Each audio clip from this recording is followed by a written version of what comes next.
So Hazrat Inayat Khan is the man who first brought Sufism into the West in 1912, over 100 years ago now. And his story is very interesting because he came from a spiritual musical family in India, and he just naturally awoke because he was living in this culture of awakeness. And music is what this family used for spiritual teachings and spiritual awakening, because music itself requires so much out of a person. In order to really play music, especially to the quality that was done, in a musical family like this, took tons of concentration. And so the Sufism that he brought to the West brings a lot of this concentration into it.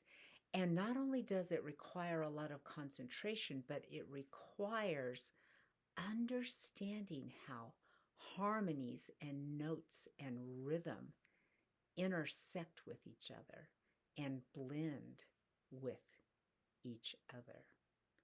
So he grew up in this powerful society, culture that used music as a way to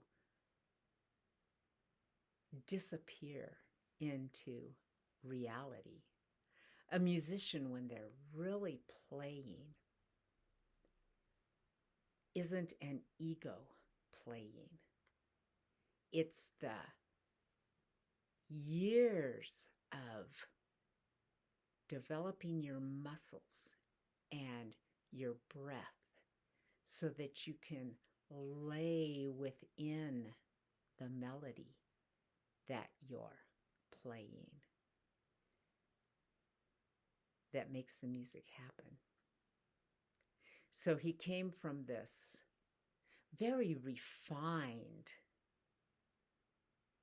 culture, and his job was to bring Sufism to the West. So he came, and I think it was the Theosophical Society who was bringing him in and sending him around everywhere. And the cultural differences were so huge that he realized that he couldn't even begin to use music to teach, that he would have to speak.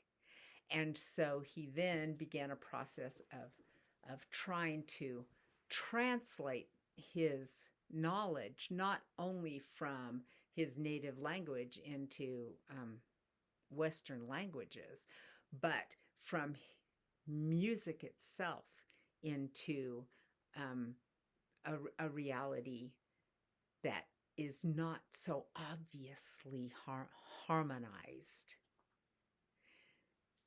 So he has a lot of writings, a lot of it's really, really good. It all reflects the culture that he came from. And so this is really interesting when we look at it and we compare it to what is coming to us these days from native traditions, who are talking very much about the same thing, about what it's like to be raised in a spiritually alive tribe where everyone has this aliveness. And so from the very beginning of life, we're all taught how to be alive and how to be connected. But it also shows us that the societies that Sufism come from are very divided and conquered societies to start out with. And this is just obvious if you look at the histories of, Muhammad and the Muslim world and the Sufi world, there was all this strife, and there was already a confusing belief in gods that people were having troubles reconciling themselves with. And so much of the religions that come from this place is trying to reconcile basically not understanding life with how life is. Hazrat Inayat Khan was raised in a particular family that had reconciled the difference through music. But it's important to understand this simply because there is really a lot in Sufi teachings that are not necessarily going to be useful to us. And one of our best examples is the fact of how Hazrat Inayat Khan came with this idea of how he was going to teach spirituality. And then he had to stop and completely come up with another idea of how to do it. And the important thing to understand is that it took a completely awake person in order to be able to do this. One of the things that we have to understand is that ego can only teach ego. Awakeness is the only thing that can teach awakeness. So if you have spiritual teachers who are not completely awake, all of their teachings are going to be full of ego. Ego is going to be driving it. So no matter how much we quote awakened people, no matter how much we read it, it's always our ego that's interpreting it. And if a spiritual teacher still is coming from ego, no matter how refined and beautiful they try to make it, it's going to still enhance and perpetrate ego, because that's kind of the thing about illusion, is that it self-perpetuating. Because I like to just straight out call it a lie. Because if you have a lie, you have to stick to that lie in order to keep the thread of the lie running through things. And so if you have a very subtle, refined lie about how life is at all, you're going to constantly send that thread through everything you do.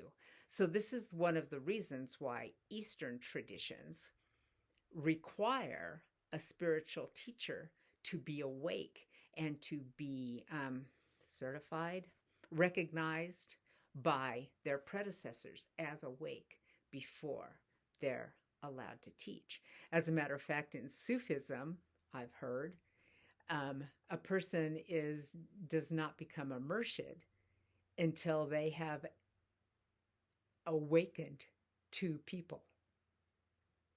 So because it's a very powerful process to be awake yourself, and then it's an even more powerful process to be involved in the awakening of somebody else, because in order to awaken somebody else, you have to deal with them as they are.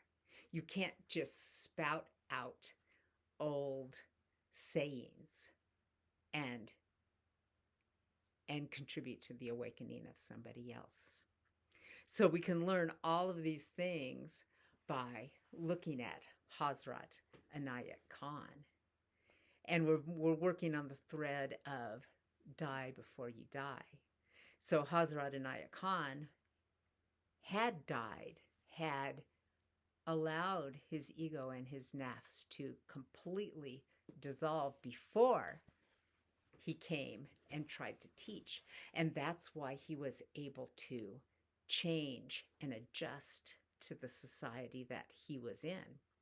So imagine that he had managed to stay alive, another 100 years, and he was still alive today. He would have had to change and change and change and change as our needs change. But this is why we really need to listen to the awakened people that are around today. And they're all Sufis. Anyone who is on a path of awakening really is a Sufi, because Sufism encompasses everything, any striving towards awakening. So we have so much available to us now, and we can blend this in with the Sufi teachings of before. And Hazrat Inayat Khan is a fabulous example to us of how this can be done.